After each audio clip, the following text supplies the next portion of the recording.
Good morning, good afternoon, good evening, depending on your location. Welcome to Faith, Lies, and Confusion. I'm your host, as always, Godless Reggie. How's everyone doing today? Hopefully, y'all can take some of your time out today to listen to um what I'm gonna be talking about today. I know a lot of y'all watching football. Truthfully, I'm watching it at the corner of my eye too, the pregame. But either way, I thank everybody for stopping by today. So let's see what we got going on. What's up, WG666? Um, this week's episode is titled "The Heaven's Gate Cult."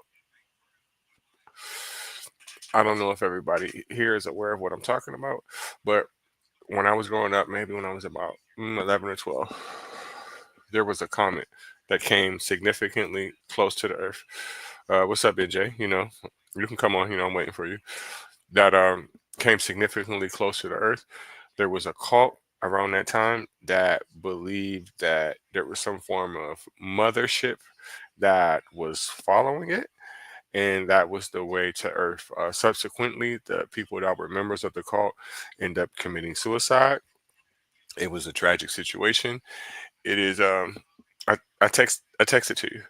Um, it was a tragic situation. That I remember about growing up. Give me 1 second, NJ. I put it in the chat. Give me 1 second. Again, thank all y'all for stopping by. What's up, Ouija? AK Unkindness. Let's see. Bear with me, y'all. I'm starting a little bit late today. A little bit under the weather.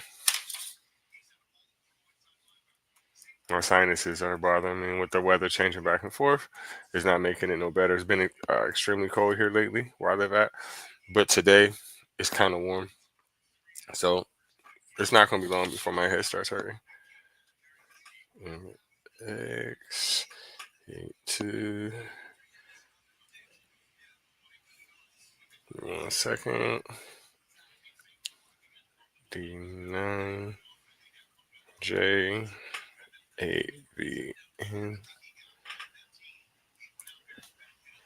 So I put it in again in the chat for you if you want it. But I'm pretty sure I texted to you. So I'm gonna get back to the topic. I'm gonna do a little bit of reading here. NJ should be here shortly.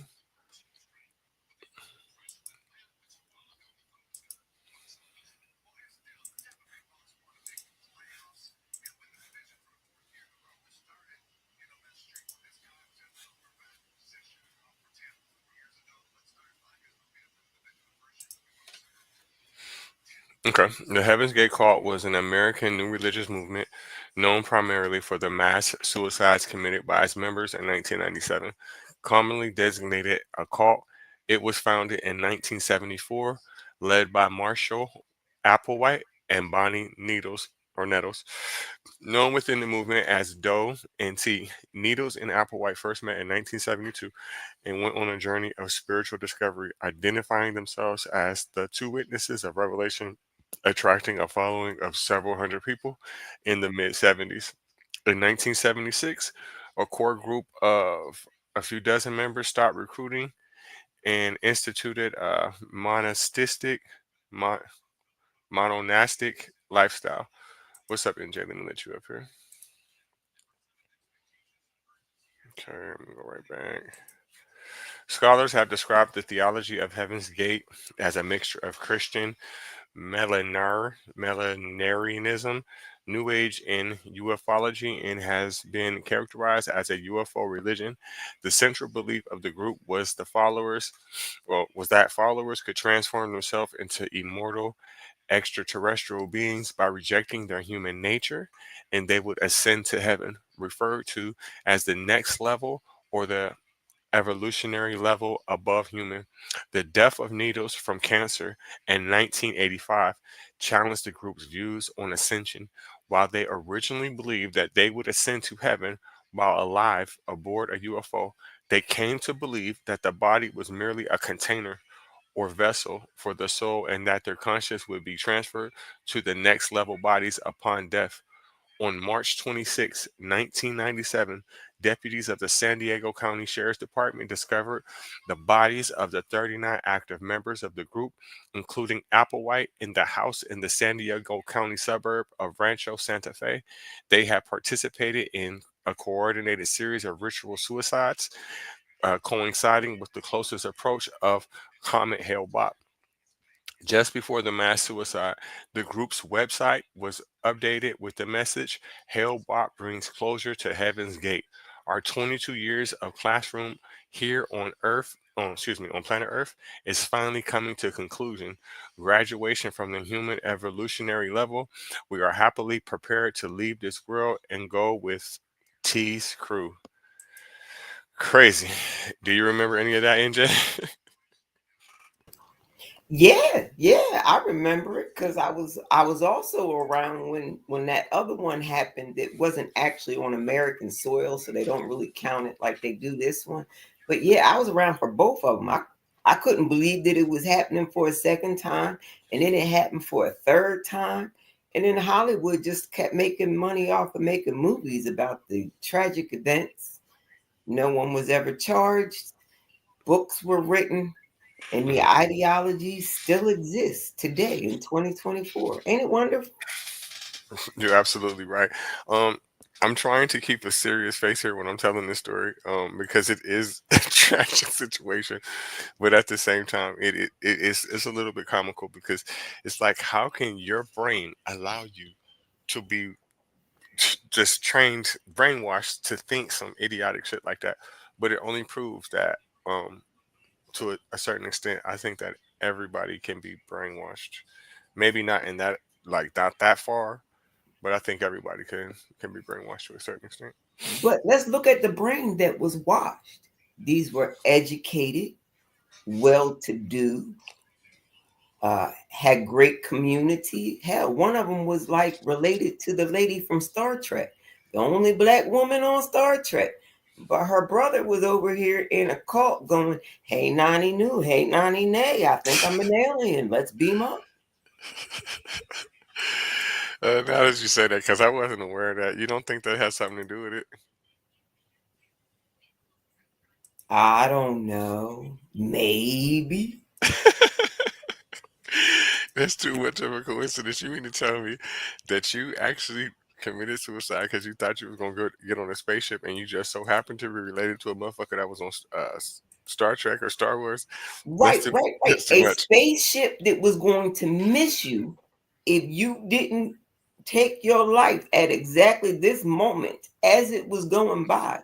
Because it would be another, I don't know, I forget how many years it said that this comet comes by, but you wasn't going to get another chance in your lifetime to catch this flight. Man, all this shit sounds like the Parliament. One nation under a groove, getting down just for the funk The of funk it. of it. The motherfuckers got on the mothership.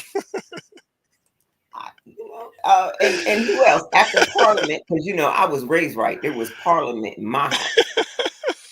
There was some Minnie Riperton. There was good music at my house. Mhm. But my favorite relation to it was oh my goodness, what is that beautiful woman's name? I can't think of her name right now to save my life. But what a day if we were made in his image. Anyway, she made a beautiful statement one day. She was talking about why haven't I been picked up by aliens? I've done everything that they said would get me picked up by aliens, and yet I have yet to be picked up by aliens. And I was like, you know what? You got an excellent point right there. You got an excellent point. Mm-mm-mm. Before I start showing videos of it, I'm gonna start reading some of the history on it so people can understand kind of where they got their ideas from a little bit. So I read some of the history. The son of a Presbyterian minister and a former soldier, Marshall Applewhite began his foray into biblical prophecy in the early 1970s. He was fired from the University of St. Thomas in Houston, Texas, over an alleged relationship with one of his male students. In March 1972, he met Bonnie Needles, a 44-year-old married nurse with an interest in uh, the- theosophy. I can't pronounce that, in biblical prophecy. The circumstances of their meeting are unclear. According to Applewhite's writings, the two met in a hospital where she worked while he was visiting a sick friend. It has been rumored that it was a psychiatric hospital. Another account had needles substituting for a nurse working with premature babies in the nursery. Applewhite later recalled that he felt that he had known Needles for a long time and concluded that they had met in a past life. She told him their meeting had been foretold by her extraterrestrials, persuading him that he had a divine assignment. Applewhite and Needles pondered the life of St. Francis of Assisi and read works by Helen Blavatsky, R.D. Lang, and Richard Bach. They kept a King James Bible and studied passages from the New Testament, focusing on Christology, asceticism, and uh, eschatology. Applewhite also read science fiction, including works by Robert Heinlein, Arthur C. Clarke. By June 19th, Applewhite and Needles' beliefs had solidified. They concluded that they had been chosen to fulfill biblical prophecies, that's typical, and they had been given higher level minds than other people. They wrote a pamphlet that described Jesus' reincarnation as a Texan and vowed reference to Applewhite. Furthermore, they concluded that they were the two witnesses described in the book of Revelation and occasionally visited churches and spiritual groups to speak um, of their identities, often referring to themselves as the two or the UFO two. They believed they would be killed and then resurrected in view of others, transported onto a spaceship. This event, which they referred to as the demonstration, was to prove their claims. These ideas were poorly received by other religious groups.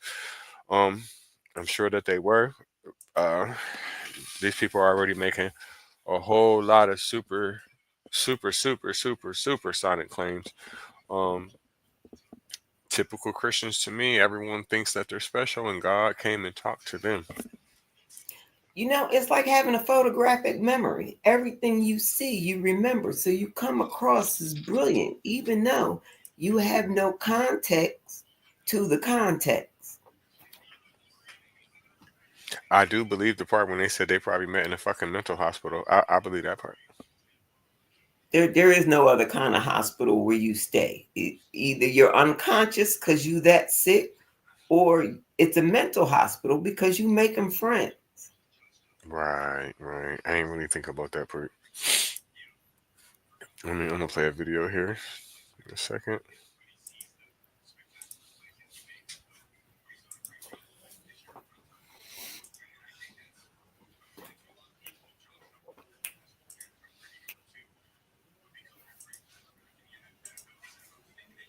It Mhm. also relates to one of my favorite movies before we weren't allowed to watch Kevin Spacey any longer. K-Pax. How to convince an entire psych ward that when you go into a vegetative state, you caught a ride back to your original galaxy. I haven't seen that, and if I did, it's been so long. Right. If you rewatch it, you will be able to relate everything that you are learning today. What sticks out for me about before I play the video, what sticks out to me about this whole situation is the guy's eyes. I remember when I was a kid growing up, and they just kept showing his eyes, and he just kept going, taking his head like that, and his eyes was just getting so bigger, and he just was saying all that crazy ass shit. I'll never forget that. But Stevie Wonder been doing it for years behind some sunglasses, and it's my Sherry amor. You know,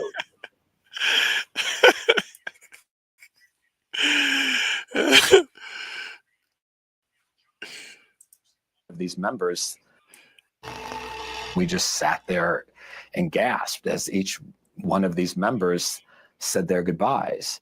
The former Army paratrooper. I just want to say how thankful I am to Doe and T for helping me and taking me under their wing, and all my classmates have been so great to me and all the problems I've caused. The youngest member of the group, age 25.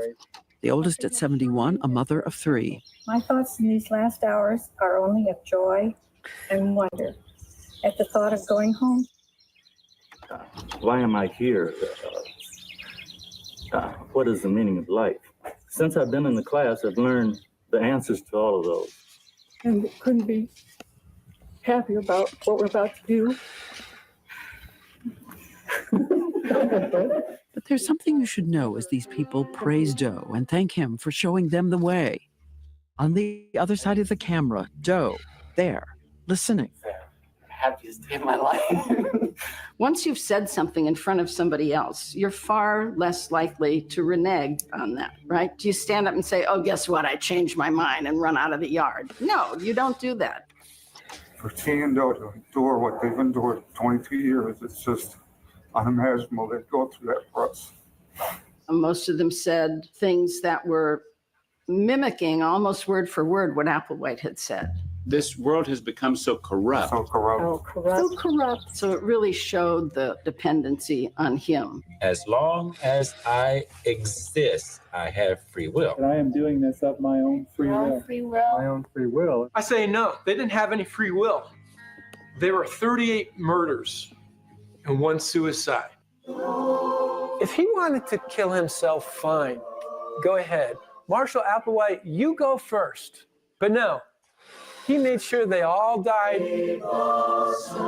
Did they have real choice? No, they have what I call bounded choice. They live in this bounded reality. They live in a closed world. Nick Matzorkas took calls from the anguished families. He tried to help. I recall, like it was yesterday, the quivering voices on the phone and how deeply it hurt them. It makes me want to cry. Because I think, what a waste. All of those 39 people, what a waste. This sense of betrayal.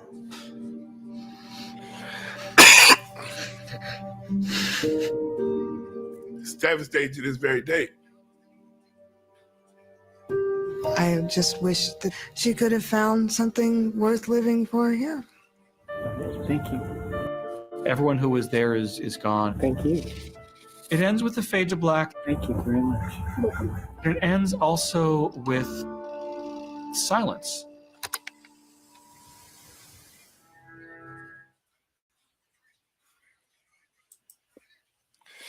There you have it. I think Did you that see was the part matching of- haircuts? Just like the KKK and the good old boys. Did you see the matching haircuts? The very gender neutral dress. I think that it's important to always talk about situations like this so we never forget, and to show how far cults can go and how far people will go to follow these cults. And it's not just 1, 2, 3. They're not just white people. They're not just black people. They're every race. Everybody can be brainwashed. And if you don't know any better, things like this can continue to happen. Well, you're going to have people that are going to watch this and be like, "Oh, well, they're not Christians. It's a cult." Okay, so they're a small cult, and you're a big cult, right? There's some people that they have enough followers and they have enough influence and pull and power that can make thousands of people do this shit, and that's why I feel it's important to talk about it. Right. Because there are people so influential that you will spend the mortgage money for tickets to their show. Mm-hmm. I'm just throwing that out there. Mm-hmm. Mm-hmm. And how many of us have seen our aunts and our grandmas and our cousins and give all their What savings? you talking about? Me, myself, and I will take full blame for that. I live in a perfect little bubble over here where I am. In my world, the weather is beautiful. In my world, just the ability to keep on breathing another day, pissing off somebody, anybody, I don't know, a fly, the squirrels, simply because I exist. Exactly. But there is a whole industry dedicated to making sure that we don't have mass unalivings anymore. They're called death doulas. They will help you get yourself to the other side without taking everybody with you. I don't like that one either, but I'm just saying it is an industry developing. I've never heard of that. I'm gonna have to look that up when we get offline. I've never heard of that. I like learning new things and new words. But yeah, Anybody can become a victim of a cult. We all have been victims of cults in certain circumstances. Like, I didn't ask to go to church when I was a kid. I was forced. And anybody that's sitting there drinking some grape juice and eating some crackers, pretending like it's flesh and blood, is in a cult. You have to be Supermax Delulu to believe My that. my mother convinced me that I was not a good woman unless I went down to the courthouse and had this piece of paper filled out and stood before some in-laws that didn't like me and would never develop any like for me under the guise of religion so that I could have children that, according to the good book, even though I followed all those steps, were still born in sin. Ain't that a bitch?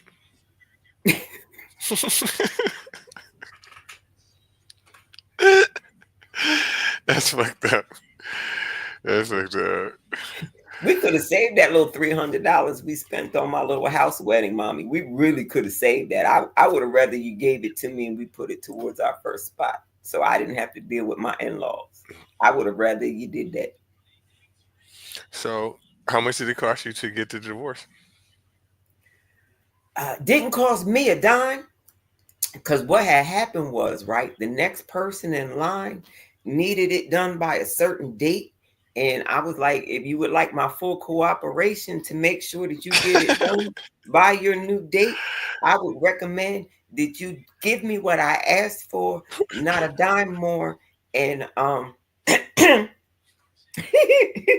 pay the lawyer. Okay, that's what's up. I'm gonna read a little bit more about T and Doe. The two would gain their first follower in May 1974. Sharon Morgan, who abandoned her children to join them. A month later, Morgan left the two and returned to her family. Needles and Applewhite were arrested and charged with credit card fraud for using Morgan's cards. Although she had consented to their use, the charges were dropped. A routine check brought up that Applewhite had stolen a rental car from St. Louis 9 months earlier, which he still possessed. Applewhite spent 6 months in jail, primarily in Missouri, and was released early 1975, rejoining Needles. Eventually, Applewhite and Needles resolved to contact extraterrestrials, and they sought like-minded followers. They published advertisements for meetings where they recruited disciples called the Crew. At the events, they purported to represent beings from another planet, the next level, who sought participants for experiment. They said that those who agreed to take part in the experiment would be brought to a higher evolutionary level. In May 1975, during a meeting with a group of 80 people in Studio City, Los Angeles, they shared their simultaneous revelation that they were the two witnesses in the Bible story of the end time. According to Benjamin Zeller, while accounts of meeting differ, all describe it as a momentous and agree that Applewhite and Needles represent themselves as charismatic leaders with an important spiritual message. About 25 individuals joined the group. In September 75, Applewhite and Needles preached at a motel hall in Walport, Oregon. After selling all worldly possessions and saying farewell to their loved ones, around 20 people vanished from the public eye and joined the group. Later that year, on CBS Evening News, Walter Cronkite reported on the disappearance in one of the first national reports on the developing religious group. A score of persons from a small Oregon town have disappeared. It's a mystery whether they've been taken on a so-called trip to eternity or simply been taken. In reality, Applewhite and Needles have arranged for the group to go underground. From that point, Doe and T, pronounced Doe and T, as the two now called themselves, led nearly 100 members across the country, sleeping in tents and sleeping bags, and begging in the streets. Evading detection by the authorities and media enabled the group to focus on Doe and T's doctrine of helping members of the crew achieve higher evolutionary level above human, which the leaders called to have already reached. Man, these people is crazy. You mean to tell me that you think that you're at a higher evolutionary level because your ass is running around in the streets begging? That's the craziest shit I've ever heard in my life. Ask, and thine shall receive. I'm not selling all my possessions to be a bum. For what? Wait a minute. That's what I don't understand. We got lawsuits every day fighting the po in the courts for possessions that landlords just throw into massive trash heaps. Matter of fact, there's still some guy trying to get permission to dig up his Bitcoin thingamabobber that he has pinpointed, but it's in a landfill. And so whoever owns the land on the landfill, they need permission to come dig their money up. It's like a treasure hunt of 2024. Fascinating story. I forgot where I was going with that point, totally remembering that. I really did. You know what it sounds like though? Do you remember about, was it like 7 years ago, 8 years ago? What was that damn game that everybody was playing on their phone? Pokemon Go. Yep. I hated that damn thing. I watched a grown man go around with young adults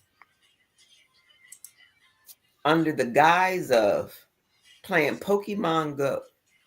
My town had Pokemon Go hours downtown. Come downtown, spend 2 hours getting to know your neighbors, finding Pokemon Go. And I was like, this don't sound good. Come to find out that Google Maps has used Pokemon Go information and pictures to map entire neighborhoods up close and personal. House numbers, family members that some people actually thought was dead. Ain't that some shit? You think your family member is dead, you on Google Earth one day, and there is your family member out in the yard, just chilling. The back of their car. Do you know how many exes found out that their ex still had the car that they claimed was stolen? I wonder how many people lost their life as a result of that game. I mean, I know about people getting hit by cars, but I'm talking about people gaining information. My baby girl almost got hit by a car because she was on the courthouse curb because they was out there showing solidarity with Black Lives Matter after the George Floyd fiasco. And I live in a very small provincial little town. We don't do much around here, but I do remember seeing that on Facebook as the cops and the wonderful ladies of the ton were directly across the street, and motorists were making it a point of just going around in a circle, just trying to get a little closer and a little closer and a little closer and a little closer, and the cops just standing on the other side, not seeing a darn thing. Crazy. I'm gonna play a little bit of video here. It's gonna be sped up some.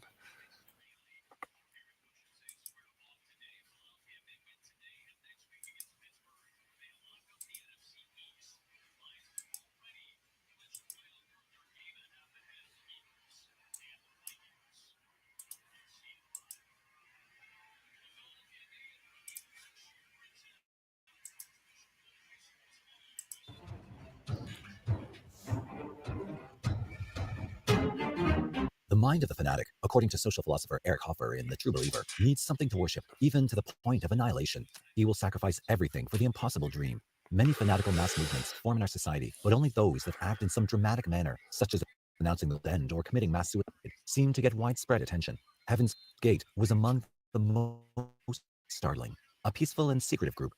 They made occasional forays into recruitment, but most of their time is spent in rigorous training for reaching a higher plane of consciousness. While there's nothing unusual about that, they are among the few cults who went all the way. To understand how they formed the beliefs that led to their ultimate actions, we need to look at cults as a whole that hold philosophies of an approaching Armageddon and a savior Messiah. All mass movements, Hoffer wrote, generate in their adherents a readiness to die and a proclivity for united action. All of them, irrespective of the doctrine they preach and the program they project, breed fanaticism, enthusiasm, fervent hope, hatred, and intolerance. All of them are capable of releasing a powerful flow of energy in certain departments of life. All of them demand blind faith and a single-hearted allegiance. Cults that promise a higher order from such extreme discipline appeal to a certain type of mind, frustrated with the way things are, hungry for change, confident of the potential for human perfection, eager to believe in a single truth, able to envision an unprecedented society, and ready for action. Religious scholar Catherine Wessinger calls the groups that form around these doctrines millennialists, and in How the Millennium Comes Violently, she says that they're motivated by an ultimate concern, the belief in an imminent transition to a collective condition consisting of total well-being, which may be earthly or heavenly. Salvation is for the entire group, not just the individual, and it's generally ensured through a charismatic leader who knows how to socialize converts, reinforce beliefs, and keep the group organized and focused. Monastic discipline, special diets, and social withdrawal cultivate dependence on the leaders and encourage the loss of individual. That's one thing I also remember. I only got it sped up so fast because this video was 30 minutes long, but he said something. I don't know if y'all heard him, but he said something about their diet. I remember they had a strict diet. I can't remember exactly what it consisted of, but it was something that wasn't normal. And I also know when they decided to unalive, it was something with some applesauce. I remember that. But I just want to touch on that because anytime uh, a religious group tries to tell you what you can and you cannot eat, you know that you're in a cult. You know that for sure. Yeah. Like when they tell you should only eat vegetables, you should only eat raw, you should only eat cooked, you shouldn't eat meat. And if you're going to eat meat, don't eat these meats. But if you do eat fish and seafood, I just need you to know that these are the trash cans of the sea and you're eating that. And you know what? It was scrumptious, especially when it was dipped in butter. Mm-hmm. Absolutely. Absolutely. Factual statement. I don't like these uniforms that they got on, especially that belt buckle. Right? It looked kind of Hollywoodish, just Hollywoodish. It's tacky. It looks like it's rusty or something. I don't know. Right. Now we got some bling when we go around with matching belt buckles. We got bling. We put our initials on it, so it's very individualized, so we don't look like we're in a uniformed cult. Unless we're putting on a show, then we like everything to match. We like everybody matching. Yeah, their mustaches can go to hell too, but that's a different story.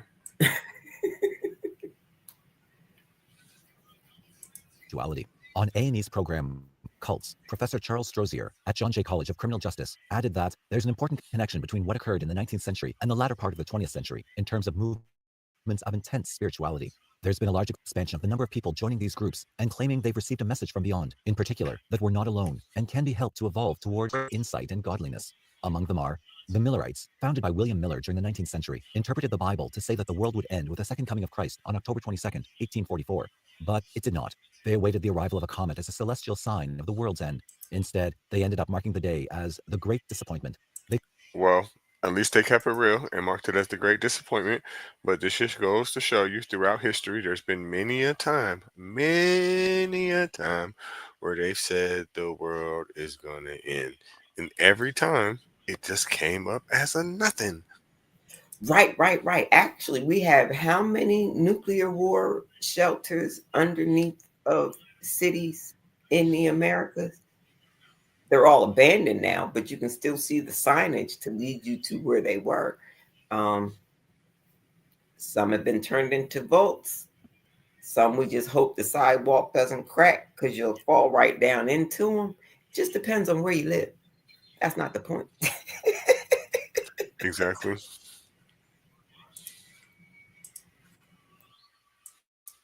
They fixed on several more dates, but none played out as predicted, which discouraged many members. Eventually, the lack of veracity in these predictions shriveled the group's numbers. However, some former members then went on to form the Seventh-day Adventists. In the 1930s, Victor T. Hutef initially led the Davidians, an offshoot of the Seventh-day Adventists who awaited the imminent final battle between good and evil. When it occurred, only the chosen would witness the return of Jesus Christ and be saved. Hutef purchased land for his group outside Waco, Texas, calling it the Mount Carmel Center. When he died in 1955, his wife Florence succeeded him and erroneously predicted that the world would end 4 years later. When it did not, another group broke off, forming the Branch Davidians, which was eventually taken over by David Koresh. He called himself the Messiah and selected girls among his flock who would bear his soldiers. He insisted that as God's seventh messenger, it was he who would set off the chain of events that would bring on the apocalypse. When the group began to collect firearms, the ATF tried to raid the place in 1993, and after a 51-day standoff, Mount Carmel went up in flames, killing Koresh and approximately 80 of his followers.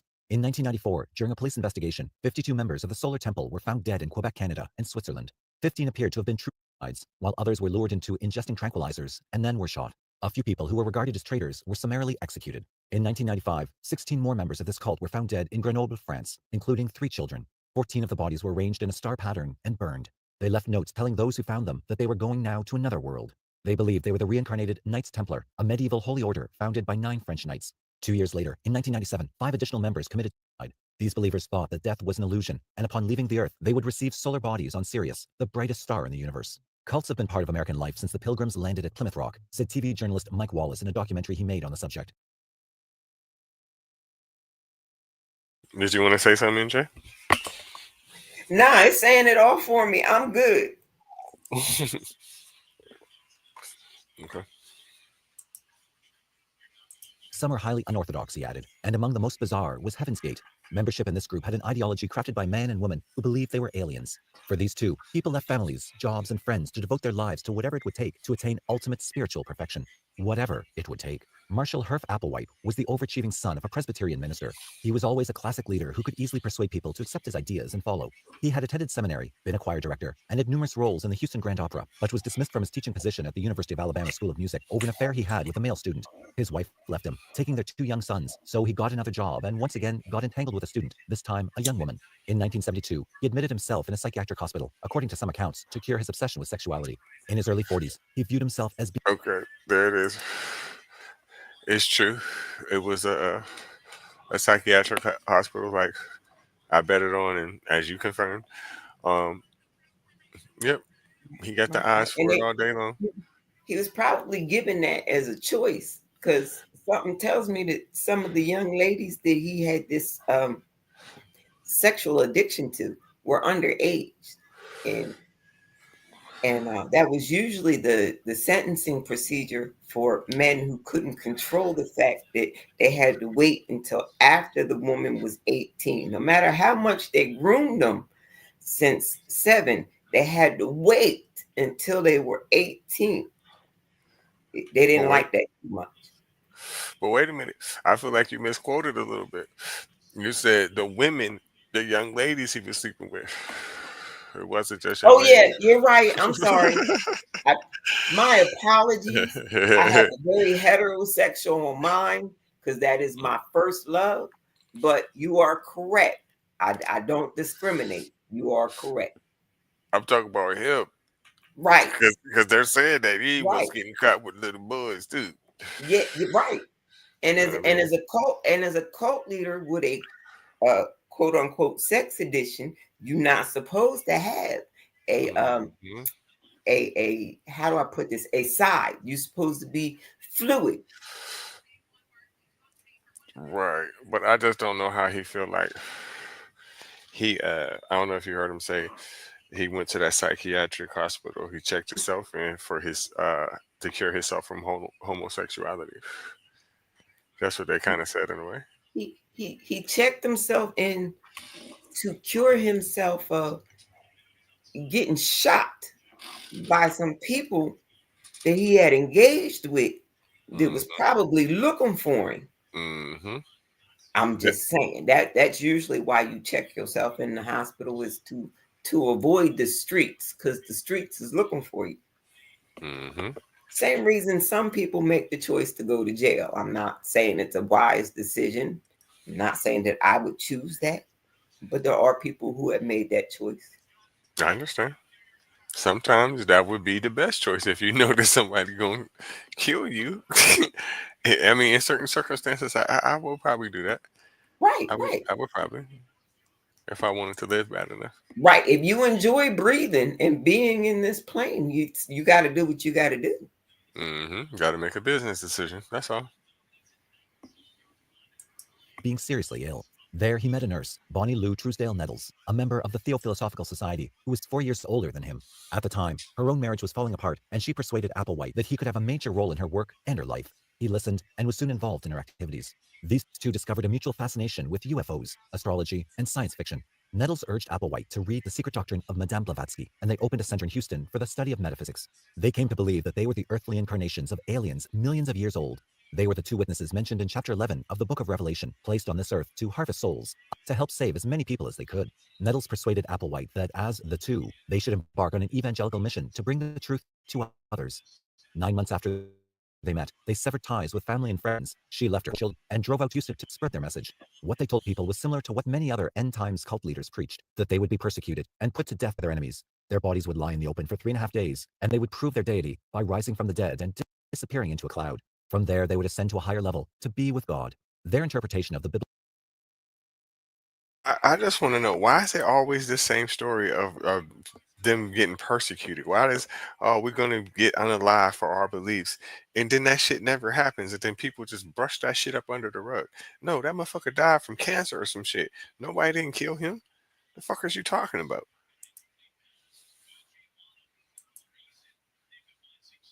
Biblical cloud was that it was actually a spaceship, and they expected to be welcomed aboard. Indeed, this was their only means of salvation from the Luciferians, who were evil aliens that enslaved humans through worldly concerns like jobs, sex, and families. Those who believed in the message could join the two and be saved as well. Before they could get much of a start, their invitation to the media for a press conference got them into real trouble.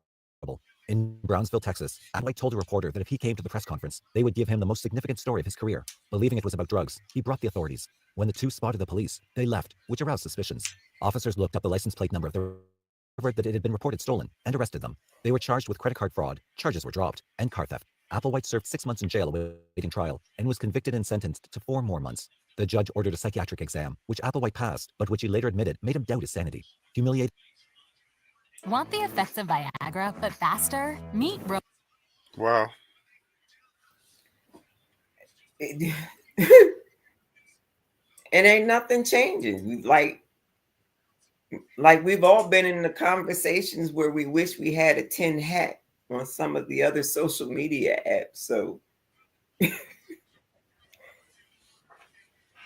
just saying. Yeah, I mean, they're basically touching on what I had already said about him with the rental car, but I'm glad that he is saying that he admitted that he does have mental issues. I just wonder, even though it's way, way, way too late, I wonder if the people that decided to start following him, I wonder if they were aware of that information.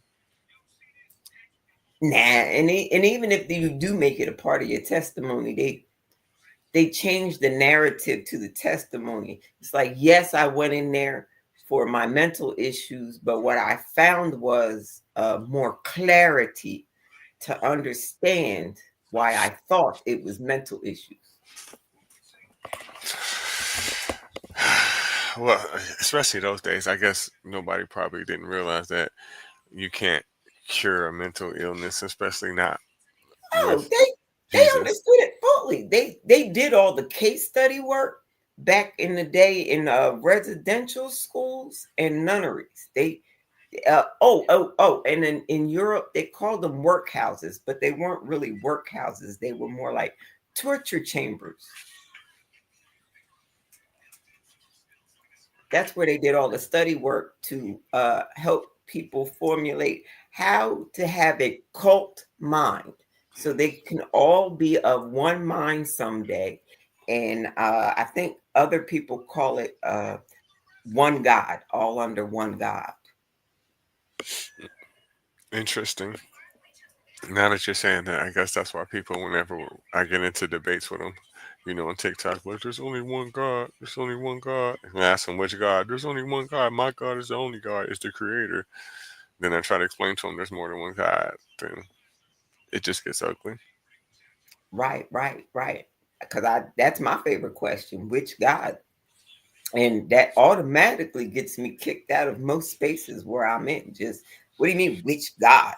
Oh, you're one of them. Click, and I'm out. Oh, okay. My bad.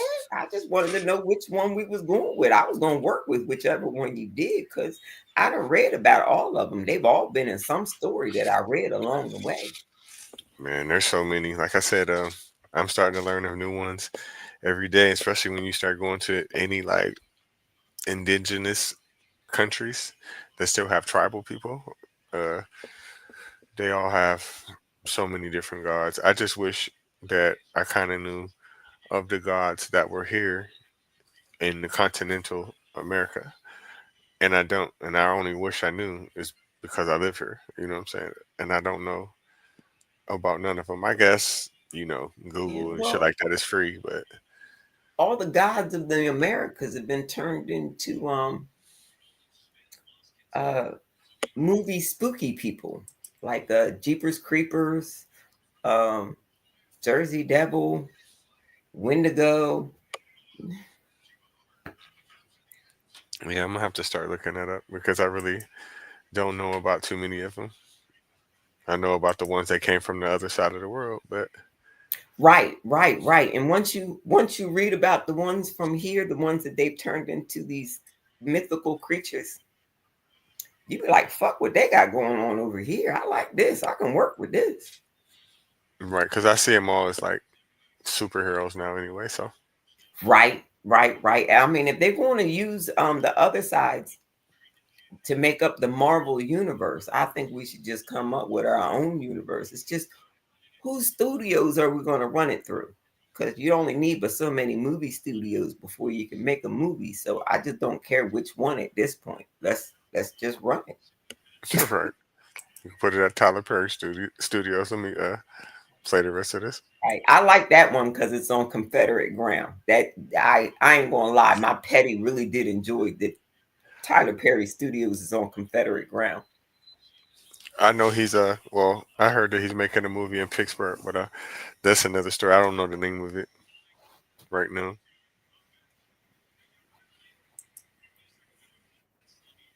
Word. They called their group Him for individual metamorphosis and picked up 25 disciples. Then they started their formal campaign in earnest. The first official public meeting was scheduled in the seaside town of Waldport, Oregon in 1975. For months beforehand, they had posted flyers on telephone poles urging people to attend the meeting to discover the truth about reality. 200 people arrived at the Bayshore Inn to find out what the flyers were about. The two insisted that to be saved, spiritual-minded individuals must recognize that the appearance that most humans have souls is merely an illusion.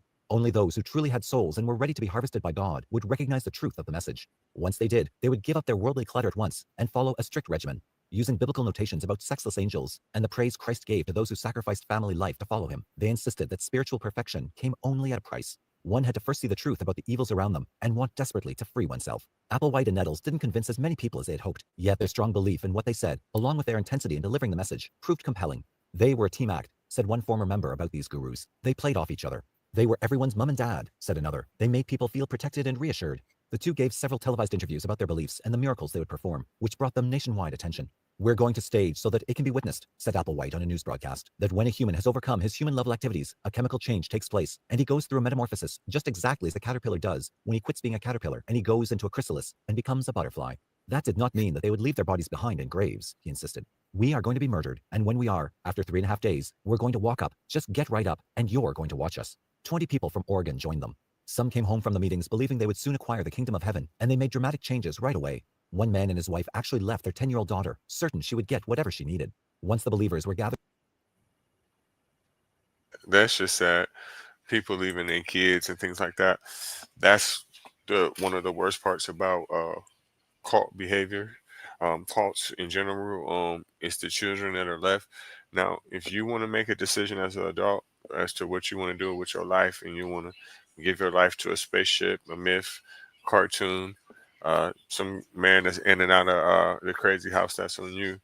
But when Right. you already made decisions or obligations to a child, you're wrong, because ain't no telling what's gonna happen to that child.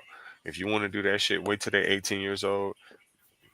Wait till the hell bop come back around. Save up your little bit of money so you can give the spaceship that's following behind us some gas money so it can swing back around and pick you up on the way back, or whatever the fuck you got to do. But that shit right there is completely unacceptable. Landlords ain't got to give you no money to leave, but you need you need to give up all your worldly possessions to catch that shit. It's some fucked up shit. Anyway, I digress. Right. It's like I think about that like when I heard the stories about Scientology too, about the stories of the children that were involved and about how people didn't abandon their kids and things like that. And that's why I think a lot of times I think about in my mind to make streams about cults. Well, they're all cults, but you know, ones that you can easily pinpoint in the things that they're doing because there's always the silent victim, and it's more than likely going to be the child. Right. Like the child industry, and I'm only going to talk about Florida because that's the one I saw up close and personal. But the CPS worker comes and takes child out of what they consider a dangerous situation, puts them in hotel by themselves, 14, 15, and 16, and then tells them when they say, hey, I need some food, you close enough to grown. You need to work that out for yourself. That's not what we do here. Saw that in real time. That shit crazy. And I always complain to some people about my home state, right? This is similar to that story, even though it doesn't have nothing to do with it. I tell people, I'm like, listen, Pennsylvania is not the state that you want to go to jail in or prison in. And they'd be like, why? I'd be like, because if you go to the halfway house when you come home, you got to get on welfare. They're like, what you mean? I'm like, because they don't feed you. They like, how you know that? I said, I used to work at this job. I used to work at this telemarketing place, and I literally was the only dude in there that did not stay in the halfway house, and I didn't even know the halfway house was there. Um, but every day they would let them out at a certain time, or 3 times a day in the morning, in the afternoon, and at night to go to the local grocery store with their food stamp cards to go get food because they don't feed them nothing. I'm like, so you mean to tell me that you holding me against my will where I can't leave and you getting money for me and you're not gonna feed me? Come on now. That's the craziest stuff I've ever heard in my life. I mean, nothing. But wait a minute, as a parent, my biggest complaint after having children, and I made that executive decision to have children on purpose, no accident, no oops, no rethinking. And then I remember every night when they would look at me like, Mom, what's for dinner? I remember thinking to myself, why the fuck I gotta keep feeding you? What the hell? 'Cause When you are you got gonna feed yourself? her. Oh man. Gathered together, they were told to get ready. Heaven awaited. The time was approaching. The world would soon see that it was foolish to ignore the message of the two. In that same eventful year, Applewhite and Nettles gave a date for their departure into outer space. The eager disciples were in a campground at the time, and they learned that a spaceship was arriving to pick them all up. They congregated on the specified night to await its approach. It didn't come at the expected time, so they sat up through the night and continued to wait. Hours went by, and nothing happened. Finally, Applewhite apologized for his mistake and invited anyone who desired it to go ahead and leave. A few returned to their families, but others remained, opting to await the next opportunity. This was home now. There was nowhere else to go. They had sacrificed too much to just walk away, and they wanted their higher destiny. Even when the two reinterpreted their approaching resurrection to be metaphorical rather than actual, the media had assassinated them, so they didn't really need to lie dead in the street for 3 days. Many people still stayed and waited for the next set of instructions. Applewhite Planet Fitness has everything you need for your fitness journey. Power up your whole body with the new half racks, perfect for instructed those who remained to cut their hair, wear androgynous clothing, a uniform that would set them apart and also remove temptations of the flesh, and adhere to a strict regimen of training and preparation. The idea was that their physical bodies had to be trained toward eventual perfection as genderless, eternal beings. They needed these bodies to get into heaven. The demands for members were daunting, which curtailed the cult's early success. So that's another part I wanted to stop and touch on. They were attempting to turn their bodies genderless. Um, I don't want to misquote exactly what they did, so I'm gonna let the video explain it for itself. But I don't know how you plan on making yourself genderless for religion. If that's the case, that means God must have made a mistake, in my opinion, because if He's all knowing and He wants you to be perfection and you're made in His image, then you wouldn't have to do that. Now, would you? That don't make sense. And where do it say that in the Bible? There's a lot of things that don't make sense to me. Like, we are born basically just to breathe, but here we are just pulling our hair out every day, stealing company time to make sure that other people have leisure time to come up with brilliant ideas like this. Right.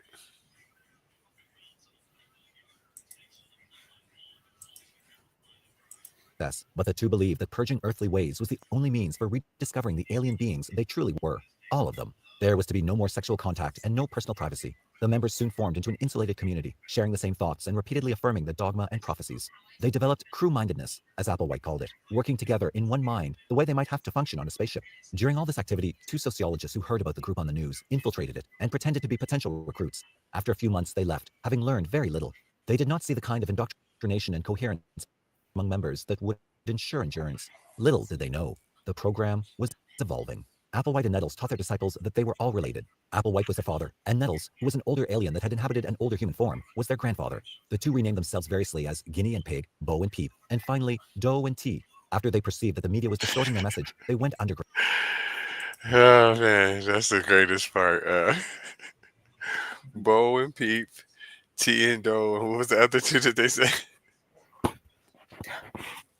It looked like do and T to me, but they said doe and T. Okay. All right. All right. Because the Doe and T is Faso La T Do. T up. Yeah, right. Mm-hmm. Mm-hmm. Yeah, I I remember remember it that part. well. But, I remember it oh well. man, but they could have Mm-hmm. came up with some better shit. Little Bo Peep and come on now, this shit is fucking hilarious. I The can't stop. hills are alive with the sound of music. Every Christmas. I think it was Channel 10. I forget, but I think it was Channel 10. It was 10 or 6 every year. Same time. Sky Daddy, forgive me. These people are gone. They can't come back to defend themselves or whatever y'all be saying. I shouldn't be laughing. They caught the rocket. They caught the rocket. No Sky Daddy cross communication at all. They caught their rocket. I want to hear that part again. What their names was. Hold on. Evolving. Applewhite and Nettles taught their disciples that they were all related. Applewhite was their father, and Nettles, who was an older alien that had inhabited an older human form, was their grandfather. The two renamed themselves variously as Guinea and Pig, Bo and Peep, and finally, Doe and T. After they perceived that the media was distorting their message, they went underground. They had a plan to fulfill. Yet by the end of 1976, the group had diminished from around 200 adherents to only 80. A legacy of $300,000 bequeathed to them allowed them to keep going. To attract more people, they promised spaceship rides for $433, and they had dozens of takers. Cult expert Stephen Hassan says that the people involved in cults like these are typically intelligent and educated, but that a loving, charismatic leader who presents beliefs for which there can be no reality testing manipulates them. A new identity takes over that is dependent on how the leader defines it. The mind can learn, he adds, and it can learn things that are abusive to the self. Then, in 1985, T died of cancer and was not physically resurrected as promised. Such a mundane death seemed out of keeping with the sacred doctrines of the two witnesses, and it Exactly. So why would you believe it if she didn't? If she didn't get murdered, why do you still believe it if you're a cult member? Obviously, things didn't go up according to plan, and either God fucked up, or she fucked up, or he fucked up, or somebody fucked up, and it didn't work out. All those plans made, and it was all taken away by cancer. Now, from what I've heard about the natural medicine groups and the colonized medicine groups, the ones that you need health care to partake of, the cancer is not supposed to be a death sentence. Yet, here this spiritually guided person is dying from cancer. It's amazing. It's amazing. It's amazing. It's amazing. Not the treatment of it, the actual cancer. The treatment, some of the treatments will kill you. That I have seen. That I have seen. I wish I was here to debate them. I'm like, well, so what's stronger, God's will? Well, was cancer the devil? So the devil's will is stronger? Free will, free will, free will, free Free will. will. Because you ate the foods that gave you the cancer, even though that those are the foods sold to you by the corporation of the country that you live in. But free will, you had free will. You should have just grown your own. You just grown your own. Factual statement. Very factual. Even if your HOA won't let you, you should have fought the HOA and grew your own. It was clear that she was not going to get into heaven with a perfected body. Applewhite had to repair the damage, so he continued to emphasize the discomfort that true believers have with mainstream American society. I don't know. I don't want to keep stopping it, but it's just right there. There's that picture right there. I don't know. Maybe I just been in the hood too long. I didn't grown up around just too much ghetto shit in my life. But the way his eyes look right there, don't he look like he just took a nice good blast of about a good 20 rock, just one good time? I swear it do.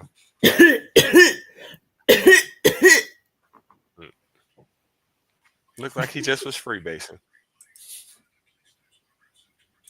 And he said that T had gone on before them to get things ready. It wasn't difficult to use social alienation to create what Messinger called a context in which it seemed reasonable for believers to exit planet Earth while devaluing life around them. Applewhite revised his philosophy to interpret their physical bodies as mere vehicles for the soul that had to be shed before they could board the spaceship. In fact, Applewhite now claimed that T herself would be piloting the mothership that would carry them to a better place. That made the idea even more familiar and inviting. In 1993, Applewhite launched another campaign for advancing into something more than human, calling the group Total Overcomers Anonymous. He placed a large ad in USA Today to alert the American populace to the fact that the Earth would soon be spaded under, and they would have one last chance to escape. He went so far as to say that he was the alien that had been inside the body of Jesus Christ, but 2,000 years earlier, the souls had not been ready. He had returned in the form of Applewhite to take those who were prepared, but he was still the very same alien with the very same mission. He got a few more people aboard, and then had to decide what to do next. In The Secret World of Cults, Sarah Moran says that after the travesty at Waco, Texas in the spring of 1994, Applewhite spoke about Koresh, began to collect guns, and hinted at a similar form of persecution. To achieve peace and avoid the Earth's destruction, says religious scholar William Henry in The Keepers of Heaven's Gate. Peace be still. Peace be still.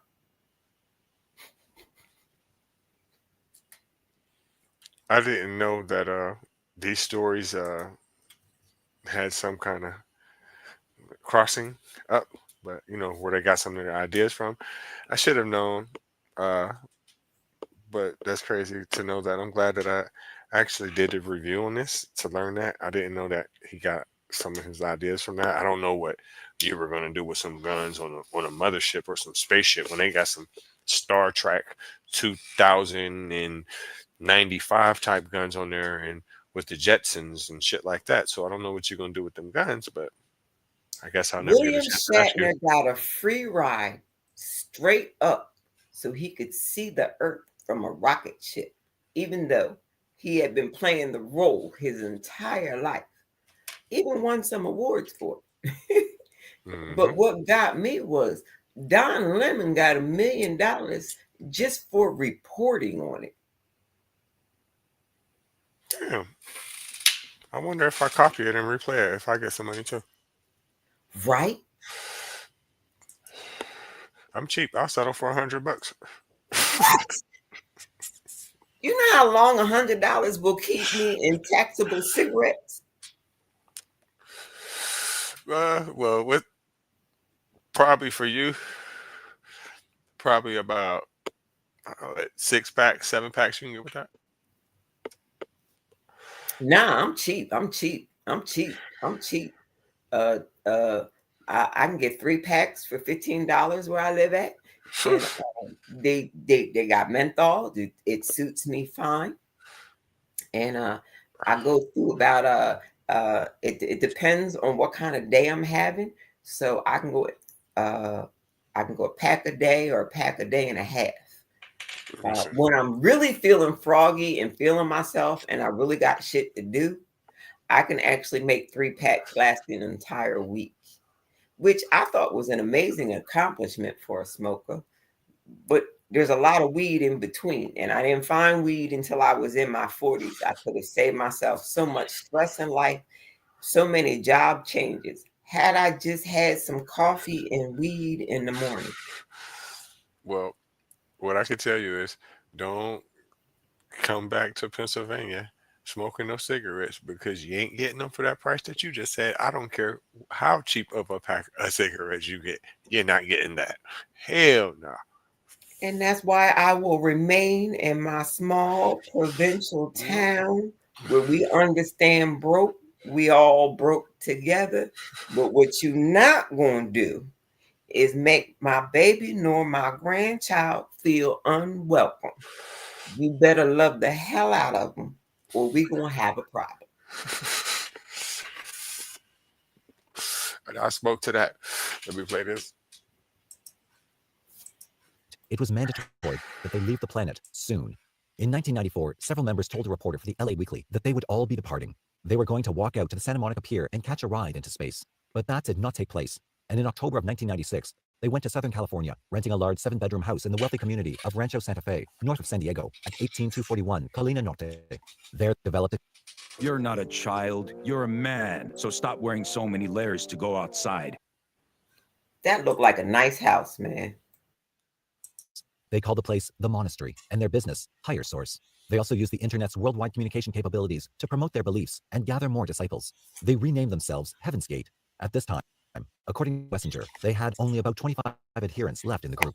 On the webpage, Applewhite posted 6 key points, paraphrased as, I and my partner are from an evolutionary level above human, and we took over 2 human bodies in their 40s, which had been tagged at birth as vehicles for our use. We brought a crew of students to Earth with us from the kingdom of heaven. Many of us arrived in staged crashes of spaceships, and authorities confiscated some of our bodies. Others came before us to tag our bodies with special chips. Before our human incarceration. You know what? I have to give it to them. Even though it's some fucked up shit, they was ahead of their time. They was ahead of their time. And everybody been copying them ever since. You know how exclusive that was in '97 to be doing that? Like, we do that now on a regular to promote just like shit. Yeah, But you know how dope that was back then? Like, you had to been the man to do that. Like, but it was so ahead of its time that it wasn't even effective. Because who really had the internet in '97 like that? I didn't. I can't even think of too many people that did besides like school. And the people that did have the internet, it was dial up. Like, you couldn't call their crib or none of that shit. In 97? 97? Yeah, it was still dial up. It was 99 2000 when it all became hardwired. Yeah. Through your cable company, hardwired through your cable company. Something like that. But yeah, I've been playing on computers since Tandies. Actually since typewriters, but I'll use Tandies. I mean, I know that the internet was out in '97 definitely, and I had access to it as well, but not on a consistent basis. It wasn't like most people had the internet. It wasn't like it was everywhere. The only places I really knew for sure that I can go to it and use it like at all times was school or libraries. Right, and schools and libraries can block you from getting to certain information on their IP addresses, and that's what I didn't like about them. So that's why I was like, I need my own shit at home. I don't mind you having my IP address because I know I ain't going nowhere except my own information. But I want to know what you can see. I want to know what you can see. And then once I see what you can see, I need to know how to block you from seeing that about me. So back then, like I said, the main place that I knew where the internet was at, where we used to be on it at, was in school. So like you said, they always would have to put blocks on it because at that point, the internet was 90% porn at that point. You know what I mean? So it was always like, who could figure out how to get past the block faster? Because not only that was kind of like the beginning of social media too. Like, I remember in high school, and I graduated in 2000. There already was Black Planet. It was nothing like how social media is now, but people could post pictures on there. And I know I used to be on that motherfucker trying to drool and, like, inboxing and shit like that. So it was always like, who can get past the block or whatever, because they only really wanted us to use it for certain things. But it's no comparison to how it is now. I didn't have to get past the block for porn. I had the scrambled Cinemax channel at home. You know, the Cinemax with the scramble, but the sound was perfect. The picture was scrambled, but the sound was amazing. Anyway. You can catch a nipple shot every here and there. Did you do it close enough? But where was I going with that? I didn't forgot now. Damn it. Oh no, I'm about to play this last little bit. We were briefed by older beings with details about how to take over the human vehicle. The kingdom of God is genderless, multiplying through metamorphosis, and its inhabitants have free will. There were more messages regarding Earth's impending demise, and once again, a few people left everything to grab their last chance and join the cult. Then, in November and December of 1996, a comet called Hale Bopp made a big splash, not just for Heaven's Gate, but for the entire New Age community and beyond. Its last visit had been in 2200 BC, which was viewed then as a harbinger for the arrival of a great teacher, or peacemaker, who would visit many different civilizations around the world to deliver a sacred doctrine. He would bring purification and save true believers from the tribulations of the end times. It's no wonder that many who knew about this viewed the approach of the comet as a sign of great change. One amateur astronomer said that a ringed object was following the comet, which was 4 times the size of Earth and which had thrown the comet off its course several times. It was even said that the Vatican was looking for some sign in the heavens, since this would be the last comet of the millennium. It supposedly signaled the final 3 years of Satan's reign on Earth and would usher in a more enlightened age. Doe told the group that T had communicated telepathically to him that it was time, and that Hale Bopp was the sign. On their webpage, they excitedly announced Hale Bopp's approach. Dr. Courtney Brown, claiming to be adept at remote viewing, or seeing things that occurred far away, told radio host Art Bell that he was in possession of photographs of the comet. They clearly showed an object in its wake, and this object had the appearance of an alien craft. In fact, Brown said he'd looked inside and had seen alien life forms. This claim drew many expectant listeners who wanted to see the photos, including members of Heaven's Gate. Sensing the arrival of the most significant event in their short history, the crew-minded group went together to watch Star Wars. They also attended a UFO conference, bought insurance against alien abductions and impregnation, and purchased a high-powered telescope. They were looking for the companion to Hale Bopp, they told the store manager, which they described as a small shape near the comet. That was their mothership. When they failed to find it, they returned the telescope. The manager found their ideas puzzling. Then in January 1997, the promised photographs were finally posted on Art Bell's website and then were quickly exposed as a hoax. Yet, the Heaven's Gate crew was not deterred. On their website, they wrote, "Whether Hale Bopp has a companion or not is irrelevant from our perspective. Its approach alone was significant as the marker we've been waiting for. Visible or not, the spaceship would be there, ready to take them home." They were about to graduate from human to more than human. Those who were reading the message might even want to get their own boarding passes. By the end of that month, on January 23rd, a remarkable celestial event occurred. The outer planets of our solar system aligned themselves in what many people said was a 6-pointed star. That was the Jewish star, the symbol of Jesus. The last time this alignment had occurred had been just... Oh my goodness gracious. I don't know what that has to do with anything. It's like people take coincidences and just run so Wait a minute, far wait a minute, with wait a minute. What about all the meteor showers that we are watching and recording right now as we watch our space junk burn up in our atmosphere? Man, this shit is just crazy. I'm kind of glad I didn't understand the things that I understand now about this situation, because that part I didn't know. I knew that it had a religious connotation with it, had a, but that's it. I didn't know exactly what it was about. So it's just They are crazy. forever coming up with mental gymnastics to rewrite a story in the stars. It's a constant mental gymnastics. You get rid of one leader, and somebody takes what they learned and where they went wrong, and they run with it over here. It's constant. And unfortunately, it's been running rampant for so long amongst the same groups of people that it's like normalized now. So anybody with rational thought that can relate the information between the religions and the cults and the politicians, they have to be deemed crazy. Crazy, ain't it? Yeah, my thing is this: how do you go back from a prophecy that didn't happen that you truly believed? How do you go back, especially when it's a man of God that told you that? How do you believe anything out of his mouth after that? Either he was wrong and lying, or God was wrong. However you look But at it, you've it's over. already invested your dollar. You have to stay invested where you put your investment. Or did you really believe in yourself when you invested your investment? I wish I can go back again to the year to 99. I want to ask people, what y'all gonna do when the world don't end in 2000 that your preacher told you? Is you gonna still go back to church? I worked for a company called CompuCom in 99. when they were setting up for all the banks to go onto the same server. Mm-hmm. This company was robbing office managers blind. Just, yeah, you're going to need all new systems and servers to make sure that you are Y2K compliant. And I'm sitting there. Now, I work for the company. This is how I get my paycheck. And I'm looking at all my friends and family going, don't listen to that bullshit. We just trying to sell some shit. We just trying to sell some shit. Don't listen to that bullshit. Just go party like it's 1999. Have some fun. Don't worry about that bullshit.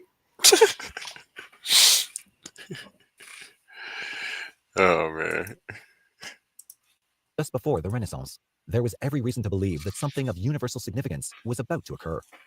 So my car insurance just went up again These to commercials is $159. killing me. Look, check this out. Don't worry, I got a solution. On Friday night, March 21st, 1997, the members of Heaven's Gate went to a chain restaurant called Marie Callender's, where they ordered 39 identical meals of salad and pot pies, and finished off with cheesecake.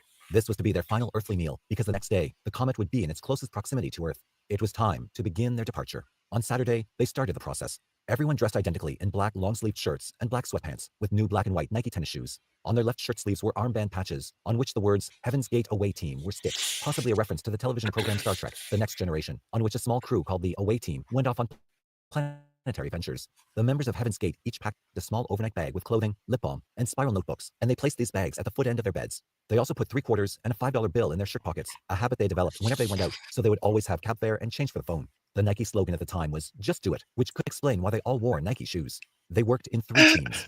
The first team of 15 received the barbiturate phenobarbital mixed into pudding or applesauce. Then they drank vodka to wash it down. A lethal dose was some 50 to 100 pills. It's surmised that after consuming this toxic mix, they lay on their beds with plastic bags over their heads until they passed out. Those who still lived removed the bags and covered their bodies with purple shrouds. The following day, Sunday, the next team of 15 followed. Finally, there were 7 on Monday, and then only 2. The final 2 people, both women, were not shrouded, but they had placed plastic bags over their heads to assist them in dying. 2 videotapes were sent by Federal Express to former members who realized what had occurred and alerted police. Deputy Sheriff Robert Bunk went over to the mansion on the afternoon of Wednesday, March 26th. An overpowering stench indicated the presence of corpses, so he called for backup. That just took the words right out of my mouth because I was wondering. I'm like, man, I know that shit had to stunk. Oh, by the second day, and y'all just sitting there like, you know what? I ain't died, so let me put this bag back over my head. No, I'm getting the fuck up out of there because it's stinking up in there. What the fuck? Oh my goodness. My thing is this: once you woke up and removed the bag from your head, why was that not considered the miracle? I survived. I'm a miracle. Exactly. Just like God changed his mind when T died, right? God was off then. Obviously, this wasn't meant for me. Y'all stank, and I'm up out of here. I'm going to the crib. I'm about to grow my fro back out because they didn't cut their shit down like a dirty tennis ball and shit. You know what I'm saying? Grow my shit back out. I'm gonna keep them Nikes because they was swag, no cap. I'm gonna start eating regular food again. I think they said they went gender neutral and made themselves not. I'm gonna grow my dick back. I'm gonna do that.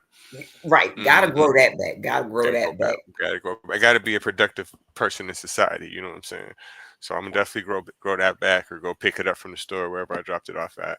So that Now the motherfucker back women on are like just screwed if they come back because now they're beyond their childbearing years, so there's really nothing they can do except take in some cats and dogs. I think that they mutilated themselves in some ways too. The women, if I'm not mistaken. I'm sure they'll touch on it, or maybe it just was talking so fast it went over my head. But I think they did something to that box too, if I'm not mistaken. Well, it's still a tradition when people move here from other countries. So I can see them convincing themselves of something that stupid. Yeah, I've heard of female castration and all that shit before, so it's not too far fetched. But at the same time, it's some bullshit. However you look at it. Together, the 2 officers entered the home. Now they knew for sure there were bodies, and remembering Jonestown, they wondered about some kind of mass murder. Yet they soon realized that the deaths there had been peaceful, voluntary, and surprisingly uniform. There were 39 bodies lying on ordinary cots or bunks. Because they were all dressed alike with their hair cropped short, the investigators assumed they were all male and reported that to headquarters. The news media spread this as well. However, it turned out that among the victims were 21 women and 18 men, all white. From ages 26 to 72. Most had joined during the 70s, but 8 had joined more recently during the 90s. It was the largest mass fight to date to occur within the United States. The place was eerily quiet as a San Diego County coroner went from one room to another, videotaping the scene. 20 white plastic trash bags were found piled in the trash, along with elastic straps. On computer screens throughout the mansion were images of alien-human hybrids, along with one screen flashing a red alert from the Heaven's Gate website. Hundreds of videotapes found there featured cult members speaking to people they had left behind about how excited they were to be joining T on a higher plane. Clearly, each person had died of his or her own free will and had wanted very badly to do so. Then, San Diego County Medical Examiner Brian Blackburn announced another shocking find. 7 members of the cult had been castrated, including Applewhite. Former cult members admitted to reporters that, yes, Doe had done that, and others had followed his example. It was all part of crew-mindedness and the battle against the Luciferian influence. Professor Strozier at John Jay College said that Applewhite clearly had issues with sexuality, and other members who strongly identified with him would feel that they had to do whatever he did. It was all part of losing their individual identities. You know what? I forgot about that part about him in his sexuality. He yeah, had a lot of sexual issues. Obviously he liked minors. He liked anybody that he was in a superior position to. So I don't get it. I don't get it because it's like, all right, if that's how you is, right? You're a sexual deviant. Why you want to castrate all the people, or are you just scared of what you might do to them? Or I don't know. Why does everybody that has a religious belief, why they always want to intertwine what the next person is doing sexually? I don't get that. You said it.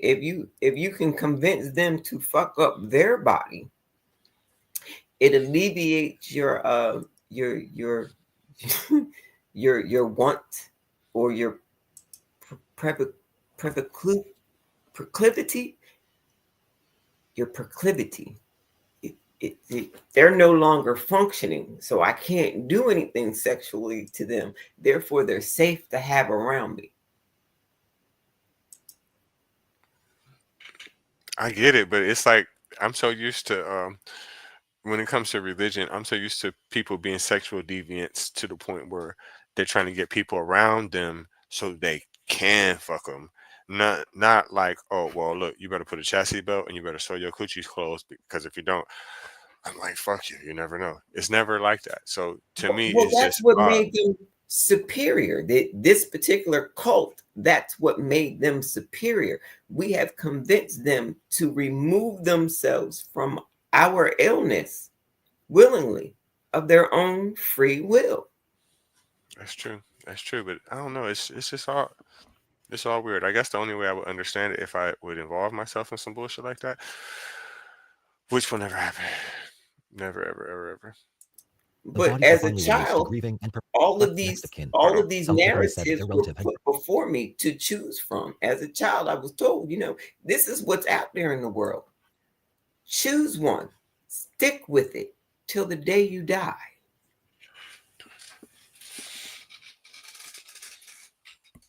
Are you talking about as far as a mate? The life path.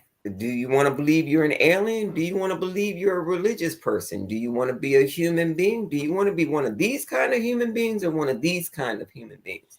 But you can only choose one, and you have to stick with it until the day you die. I get what you're saying. I understand. Same thing this way too. Just in different words. Done what seemed best, while others thought the cult member had been brainwashed and would never otherwise have committed such an act. Then there was another shock. On Easter Sunday, March 30th, writer Lee Shargel told David Brinkley on a television talk show that Applewhite had cancer. People who heard this wondered if he had led 38 other people into taking their lives simply because he had nothing to lose and didn't want to go alone. Yet autopsy reports showed no sign of cancer in his body. Shargel was a fiction writer. Had he just made that up? No one knew. Wayne Cook, 56, a former cult member known as Justin, appeared on 60 Minutes with Leslie Stahl to talk about his experience with Heaven's Gate and his feelings about missing the graduation. There were tears in his eyes as he described what the departure meant and how much he wished he'd gone to. In fact, his wife had been one of the 39. 5 weeks later, on May 6th, he and another former member, Chuck Humphrey, 55, both dressed in dark clothes, packed a bag, pocketed $5.75, and used the same drugs to take their lives in a hotel room in Encinitas. Cook succeeded, but Humphrey survived. In a videotape, Cook told his surviving daughter he had to follow his wife. "I'm just really happy," he said.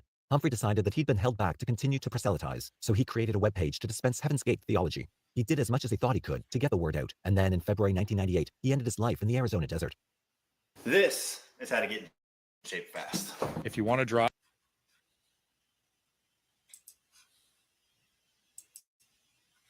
Sorry, yeah. Carbon monoxide, dressed in black, packed a bag, pocketed $5.75, and used the same drugs to take their lives in a hotel room in Encinitas. Cook succeeded, but Humphrey survived. In a videotape, Cook told his surviving daughter he had to follow his wife. "I'm just really happy," he said. Humphrey decided that he'd been held back to continue to proselytize, so he created a webpage to dispense Heaven's Gate theology. He did as much as he thought he could to get the word out, and then in February 1998, he ended his life in the Arizona desert. He placed a plastic bag over his head and used his car's exhaust to fill it with carbon monoxide. Dressed in black with the requisite "fair," he left a purple shroud on the seat next to him with a note that said, "Do not revive." He called it an opportunity for me to demonstrate my loyalty, commitment, love, trust, and faith in tea and dough, and the next level. It's unlikely that the full story will ever be known, and the mystery of the 39 sides will become a permanent part of weird Americana. Yet one thing about Heaven's Gate does stand out. Unlike many cults who are criticized for warping young minds, no one who graduated to the next level took children along for this ride. Only adults, they believed, could make such a decision. They did not leave to escape persecution or hardship, and in fact, had a luxurious home and a thriving business. It seems they simply wanted to catch a ride while they still could and move on to another truth. Well, there you have it. I don't think that last statement was 100% true about how he said that they weren't leaving hardships, because earlier they were complaining, talking about how cruel this world is now, blah blah blah, woe is me, and all this other shit, making herself feel like they're the victim of this world or Luciferians or whatever. But they were acting as if that they didn't want to be here. Um, they took the punk way out. So I can't agree that they did that without experiencing things that they didn't like. So I disagree. But they did it all tax free. Tax free. That's true. The more I speak about religion, I start thinking about, like, man, I'm on the losing team. I'm on the losing fucking side. I'm getting up here, going to work every day, and I can just pretend like God is real, right? And I can get tax free. I'm the sucker. Right. My only job in this world was to have some babies and stay married to the person that I contracted with. I chose to not do that. I had the babies, but I didn't want to stay with the chosen contract.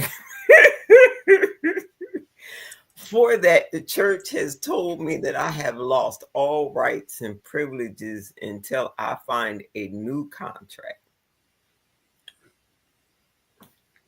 If I didn't feel like being a pretendian was a form of cooning, I would do it. And if I didn't feel like I would be stealing their resources, I would try to do that, because that's another way of getting tax free. But I do understand they get theirs for a different reason, even though I feel like we should get it for the same reason. But I just don't want to be part of the problem when people stealing from their resources or whatever, right? That like that, and I don't like people that pretend like they're something that they're not. So I won't do it for that reasons. But that tax free shit do sound good. Sounds amazing. Sounds amazing. But I'm told that if you set up some other things with some other different paperwork, you can still get that tax-free status for you individually, one at a time, or for the family unit as a whole. If you want to be tax-free in the corporation of America, you can do that. You can be a corporation and still be a human being with rights in the courts. Are you talking about that? What is it called? They have a name. They're black too. I'm thinking of it because my dude is one. Right. It's not really related. Sovereign citizen shit. You talking about that? No, I'm just talking about LLCs and family trusts. Business Okay. trust, not family trust, business trust, LLCs and trusts. That's that right there. Okay. What you got planned for the rest of the day? Oh man, first thing I'm gonna do is put my jacket on and go outside and enjoy a cigarette because I don't have my smoking while on the computer space yet, but my grandson has decided that we're going to do some things different in 2025, and he has not given me and his mother privy to the plan, but he has told us that the end result will get me a space of my own to smoke while I'm on the computer. So I'm not arguing with him. I'm not asking the plan. I'm just going along with the flow. I ain't got much planned. I'll probably just watch football rest of the day. I'm gonna go live a little bit later on here. Um, that's about it. Yep. Thank you, Erica, for stopping by. Thank you for Ouija 666. Thank you, NJ, always for stopping by. Who else? Thank you for everybody that's watching at home. Thank you that everybody's gonna be watching later. Um, I'll be back Wednesday on AAA Podcast Sports around 8 p.m. Uh, I'll definitely be back here Sunday. I'll make the show right now. I already know what it's going to be. I want to talk about the Waco situation. I feel like it's important to talk about cults. All religions are cults, but dangerous cults that we can pinpoint where this could happen if you do X, Y, Z. So I'm gonna touch on that. Now that I know that both of these two are intertwined, it makes it even better. I'll have more time to study it. This particular stream that I'm doing, I just made up like in the past 2 hours. So I'll have more time for next week. As a Jersey girl, I enjoyed Waco thoroughly because after watching what they did to move in Philadelphia in real time and still going to school that morning, I felt thoroughly vindicated singing "We Don't Need No Water, Let the Motherfucker Burn" when it was some Caucasians burning up. I ain't gonna lie. They didn't put their body specimens in a museum though at the college level. But hey, the point is they did some white folks dirty. That was the point. That was the point. But thanks for having me. I hope to have another conversation another day. But I'm just proud of myself because I streamed. I streamed.